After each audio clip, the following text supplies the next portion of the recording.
Assalamu alaikum rahmatullah ta'ala wa barakatuh.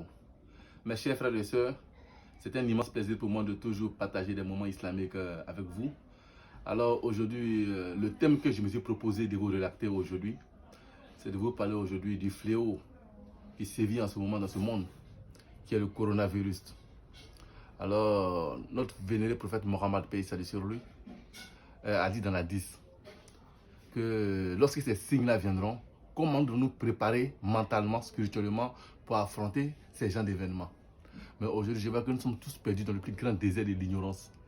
Donc, ma contribution à moi, c'est juste amener les uns et les autres à comprendre ce que Dieu attend de nous sur le plan vertical et sur le plan horizontal, surtout en ce moment de coronavirus qui est là, qui est une maladie fabriquée par les êtres humains, dans le but de déstabiliser l'être humain même, quoi. N'est-ce pas? Alors, je vous dirai aujourd'hui, allez faire des recherches, hein. Tous les 4 écoles islamiques, c'est-à-dire tous les musulmans du monde, on s'inspire des 4 écoles islamiques, l'enseignement de ces 4 écoles islamiques. La première école islamique, c'est l'école de Abu Hanifa, radiallahu anhu, qui est né 70 ans après que le prophète soit parti, c'est-à-dire il est né en 699, n'est-ce pas? Et il est mort en 767. L'enseignement qu'il nous a donné, ça veut dire quoi? Qu'est-ce qu'il a dit? Il dit, lorsque les signes de la fin du monde viendra, comment nous devons faire pour nous soustraire de ces choses-là? C'est l'invocation à Allah. On doit prier beaucoup Dieu pour nous soustraire de ces choses-là.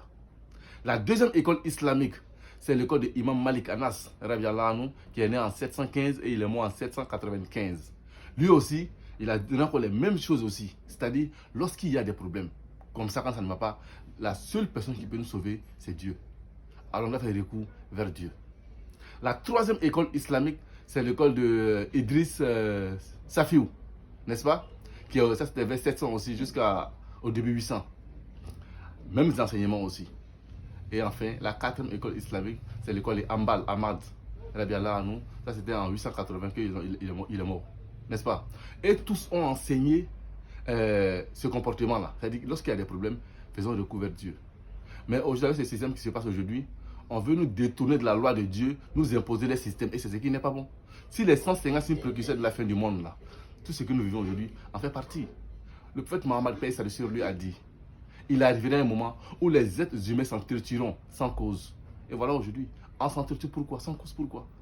Et Dieu merci aujourd'hui, tout le monde connaît la provenance de cette maladie-là. On sait tous que ça vient de la Chine. Or, on sait très bien qu'en Chine, chaque année, ils pulvérisaient l'air dans le but de tuer pas mal de personnes parce qu'ils sont trop peuplés, n'est-ce pas? Donc c'est quitté là-bas. Ils ont même fabriqué des choses, l'huile rouge, mais c'est en peinture. Vous voyez les réseaux sociaux. Ils ont même fabriqué un poisson, mais en caoutchouc. Tu le manges après, ça te tue.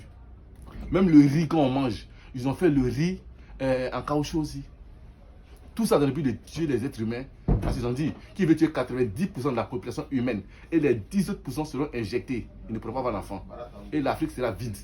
N'est-ce pas? Et ils viendront s'accaparer de l'Afrique. Vous savez très bien que l'Afrique a toujours été le pays de cobaye, en d'autres termes, où ils font les expériences et autres. N'est-ce pas? Et c'est pour nous détruire nos Africains. Et même lorsqu'il y a des problèmes comme ça, on doit faire recours où? À Dieu. Et le meilleur endroit pour adorer Dieu, c'est les mosquées. Maintenant, comment est-ce qu'aujourd'hui on nous dit de nous éloigner, n'est-ce pas, des mosquées, des lieux de culte? Imaginez un instant. C'est trop facile ça. C'est trop facile à comprendre. Mais il y a encore d'autres signes qui viennent. Parce qu'il a dit beaucoup de signes. Même l'arrivée de Gog et Magog, c'est-à-dire Jouj et Majouj. Ça va venir. Du faux Messie, des Mahdi. Tous ces signes viendront. Mais ça va être le premier signe. Depuis le monde a été créé, c'est la première fois aujourd'hui où on interdit les musulmans à aller dans les lieux de culte pour appeler Dieu lorsqu'il y a un problème.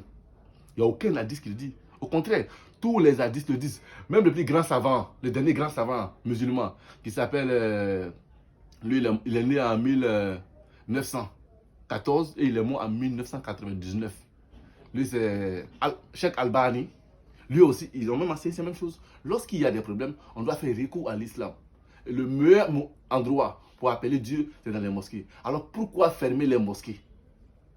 Au fait, nos dirigeants, moi je n'ai rien contre eux, hein, s'ils ont une pensée, quelqu'un, je ne sais pas. Et je ne sais pas quelle est leur position réelle face à cette situation-là. Mais le plus important, lorsqu'il y a un problème, on doit tous s'unir. C'est-à-dire comme chrétiens, musulmans, tous s'unir, appeler l'unique Dieu, afin qu'il nous sauve cette situation. Mais pas dissoudre les mosquées pour pouvoir toujours, le Satan va prendre forme. J'ai fait déjà une vidéo où je vous ai parlé des 7 démons les plus puissants au monde, comment ils manifestent. Balfego, tout ça. Je ne vous ai pas dit cela. Comment est-ce qu'il veut détruire le monde? J'ai expliqué ça. Mais jusque-là, j'ai comme l'impression que les gens ne comprennent toujours pas ce qui arrive. Nous sommes les avertisseurs. Nous, on avertit. Parce que lorsqu'on lit beaucoup, on comprend beaucoup de choses. Donc, nos dirigeants, la population, faisons recours à Dieu. Car lui seul peut trouver solution à ces problèmes-là. Ben, c'est une maladie qui a été fabriquée par les 7 personnes. Et la dame a dit, c'est qu'un docteur qui est caché dans la grotte, elle a dit que c'est 7 personnes qui sont au devant de tout. Or, nous connaissons l'histoire des 7 personnes. Les 7 personnes sont les 7 personnes qui dirigent Illuminati, c'est-à-dire le franc-maçonnisme. Alors, eux, leur objectif, c'est quoi? C'est de détourner les êtres humains de la loi de Dieu et imposer leur volonté. Et si aujourd'hui, les hommes de Dieu, aujourd'hui, trouvent que ce qu'ils disent, c'est normal, on n'a pas le droit d'aller dans la mosquée. Pourquoi? Dieu dit aller dans les mosquées. Mais eux disent que non, c'est ce qu'eux disent qui est bénéfique pour nous quand même. C'est Dieu qui nous a créés. C'est ce qui est mieux pour nous que quiconque. Voilà pourquoi j'ai toujours dit, fais la volonté de l'homme, tu vas être toujours dans l'erreur. Mais fais la volonté de Dieu, tu ne seras jamais dans l'erreur. Alors faisons la volonté de Dieu pour ne pas être dans l'erreur. N'est-ce pas? Alors mes chers frères et sœurs, j'ai encore beaucoup à dire, mais je ne peux pas tout dire aujourd'hui. Parce que vous n'aimez pas les longues vidéos, vous voulez les petites vidéos.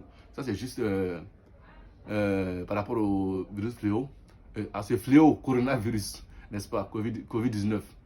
Donc sur ce, je vous dis, assalamu alaikum, rahmatullah, ta'ala wa barakatuh.